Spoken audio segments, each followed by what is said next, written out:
Hello, everyone. This is the weekly review for Model United Nations from March 15th to March 19th. The week began with a writing prompt that invited a discussion about the problems with defining torture. There can be different kinds of torture, would be one problem, such as medical, psychological, and political. So each kind might have a different definition. And there's also no way of knowing if there will be lasting effects to torture being committed in the here and now. These were some of the issues that were brought up in the video that we watched, and then we did the writing prompt. We worked throughout the week reviewing the reading called Don't Bargain Over Positions. We broke the assignment down by reviewing a section or two at a time.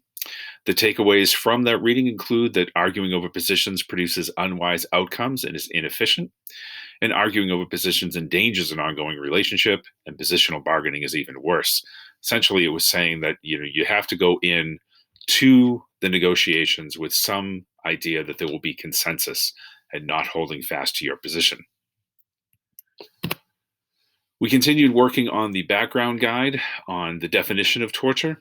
We filled out a graphic organizer that broke down the methods, victims, perpetrators, and redefinition of torture according to the background guide. We also examined various blocks of countries, such as the European Union, East Asia, and South and Central America. Students were also asked to choose 3 countries that they would be interested in representing in a Model UN conference on the subject, which we will be having moving forward into the next couple of weeks. Our 4-class focus continued to be respect, including being engaged in class, emphasizing the benefits and satisfaction of learning, and attempting to complete work in a timely fashion.